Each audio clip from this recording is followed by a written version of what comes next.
Olá a todos vocês. Bom, gente, eu vim aqui falar um pouquinho acerca das deturpações que existem no Evangelho de Mateus. Bom, eu fiz uma análise e vou colocar aqui para vocês em vídeo apenas algumas das que eu encontrei no Evangelho de Mateus.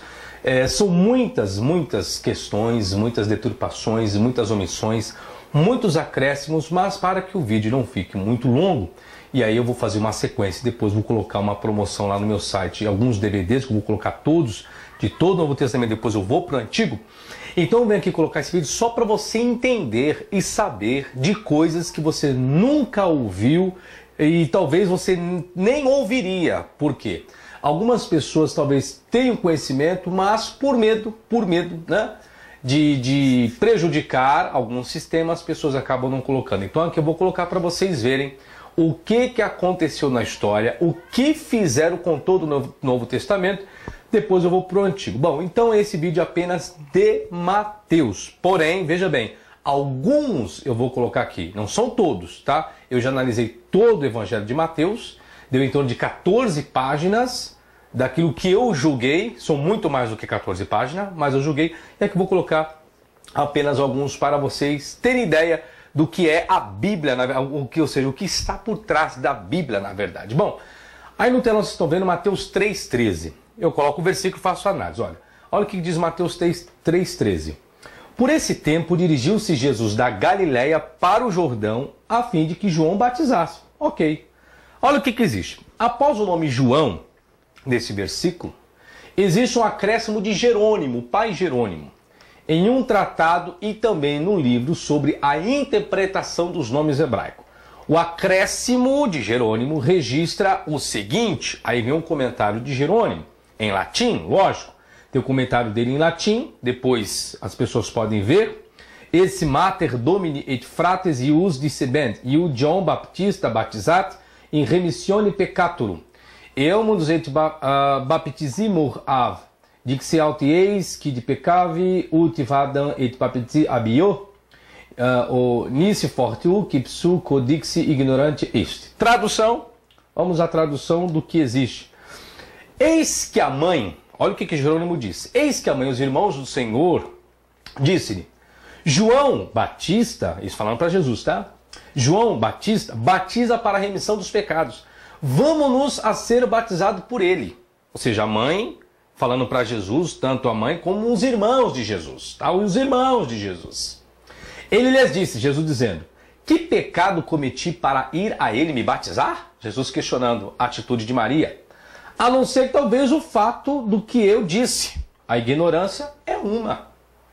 Ou seja, então um comentário que Jerônimo, agora de onde Jerônimo tirou, não sei, mas que existe comentário, existe, tá? E tem a bibliografia. Mateus 3,17. Vamos ver Mateus 3,17, diz assim, ó. E eis uma voz dos céus, que dizia, este é meu filho amado, em quem me comprazo. Alguns pais das igrejas, como Orígenes, Eusébio, Irineu e Hilário, relataram a seguinte expressão, este é o meu filho. E é o que está no texto, né? Este é o meu filho. Então, tanto esses pais da igreja relataram o mesmo conteúdo. Entretanto, o Códice Bizantino, Vercellense, o Siríaco, e o pai da igreja Agostinho, relataram a expressão, tu és o meu filho. Muda. Quando você fala assim, ó, este é o meu filho, você está usando o pronome demonstrativo e a voz ecoa para que todos ouçam, ou apenas João Batista. Este é o meu filho. Quando diz assim, ó, tu és o meu filho, não necessariamente que todas as pessoas têm que ouvir aquele diálogo, muito menos João. Apenas o receptor está ouvindo aquela voz. Bom, e para finalizar, Nazienzo e novamente Jerônimo relataram a seguinte expressão. Olha o que esses camaradas relataram agora. Isso corria no período deles. Factum est autecu ascendisse dominus deaca, descendite fons hominis, a Espírito Santo, requevit superquet dixili filii, e omnibus profetis expectavam et ut veniris et enriquecere em te. Tu és enriquis me, tu és filho meus primogênitos, que regnas em sempiterno. Ó, tradução. Mas aconteceu que quando o Senhor saiu da água, desceu o Espírito Santo, repousando sobre ele, e disse, meu filho, todos os profetas estavam esperando que você viesse, para que eles agora descansem. pois tu és o meu descanso, tu és o meu filho primogênito que reina para todo sempre. O que vocês acham? Interessante, né?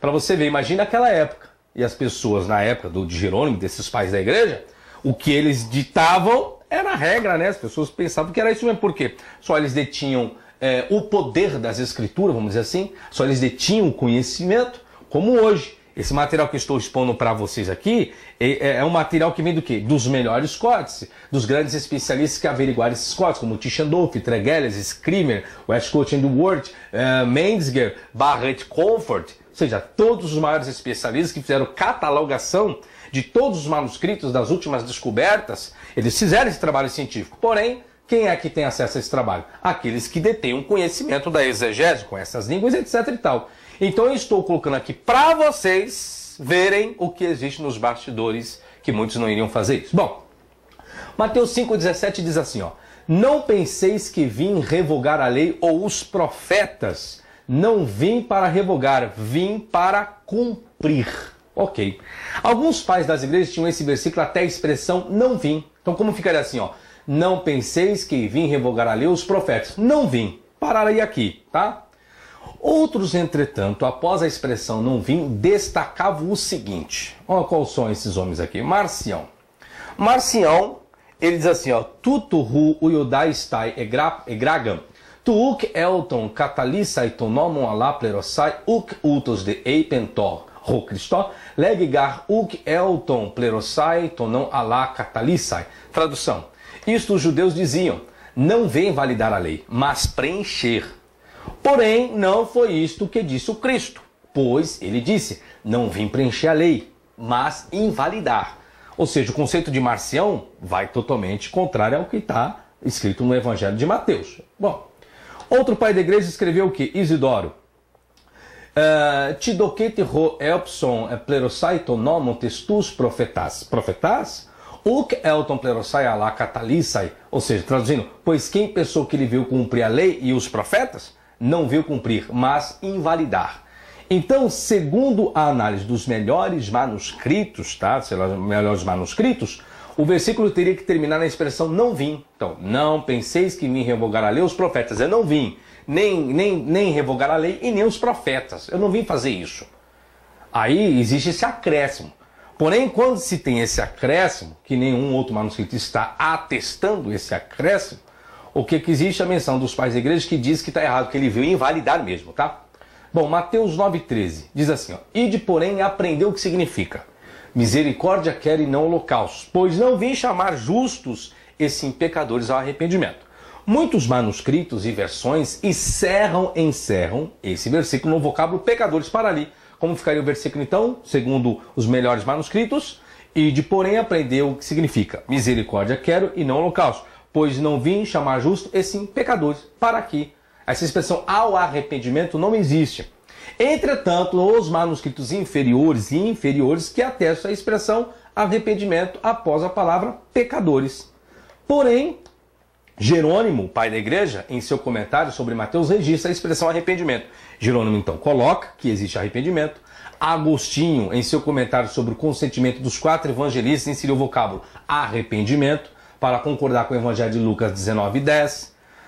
Clemente, ele não coloca. Justino Mártir também não coloca. Orígenes também não coloca. Sofre modificação? Sofre. Eu vou no resumo agora. O que muda nesse versículo sobre a ausência do vocábulo arrependimento? Muda totalmente o ponto de vista do autor. Eu vou explicar isso para vocês. Pois a omissão do vocábulo arrependimento informa que a chamada de Jesus é para o ministério e não arrependimento. Ou seja, o capítulo todo 9 de Mateus, o contexto é a chamada de Mateus. É a chamada de Mateus. Aí Jesus vai para uma casa, que aí depois no DVD você vai saber de quem era essa casa, tá? Existem 3 vertentes aí dos manuscritos de quem era a casa. Aí Jesus vai na casa, existem fariseus e publicanos. E chegando lá, Jesus, ó, o contexto é a chamada de Mateus. Se você tirar a palavra arrependimento, sabe o que você acaba afirmando? Que Jesus veio chamar pecadores para o ministério dele, e não justos, que eram os fariseus. Quando você coloca a palavra arrependimento, então você está dizendo que não é a chamada para o ministério, mas a chamada para a pessoa se arrepender. Bom, após Jesus chamar Mateus, ele vai a uma casa que, segundo algumas versões, pode ser a casa de Jesus, a de Simão ou a de Mateus. Há uma grande probabilidade de ser a casa de Mateus pelo fato do versículo 10 afirmar que havia ali muitos publicanos. Portanto, se não há o vocábulo arrependimento, há acepção de pessoas para o ministério de Jesus, pois ali havia também muitos fariseus que se julgavam justos, versículo 11. E o mesmo Jesus poderia chamá-los para aprenderem com ele a misericórdia e não apenas dispensá-los, como registra o versículo 13. Então, por que os pais da igreja colocaram arrependimento como Jerônimo? Porque se coloca a palavra arrependimento, inserido no texto no Evangelho de Mateus, e logo então Jesus não faz acepção de pessoa. Jesus está chamando pessoas, ou seja, Jesus está chamando pecadores para o arrependimento. Se você tira a palavra arrependimento, Jesus está fazendo a acepção de pessoas para o seu ministério. Por isso que os pais da igreja Jerônimo inseriu a palavra arrependimento para não dizer que Jesus fez acepção de pessoas, tá? Bom, próximo. Mateus 24:36. Mas a respeito daquele dia e hora, ninguém sabe, se aqui todo mundo conhece, né? Nem os anjos do céu, nem o Filho, senão o Pai. As palavras nem o Filho são atestadas pelas seguintes testemunhas, ou seja, nem o Filho. O Filho não sabe do fim dos tempos, tá? Porém, Irineu diz assim, ó.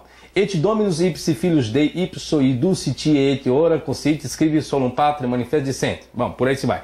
O Senhor, o Filho de Deus, no dia, a hora do juízo, apenas o Pai conhece. Isso diz ele claramente. Mas daquele dia, a hora, ninguém sabe, nem o Filho, senão só o Pai.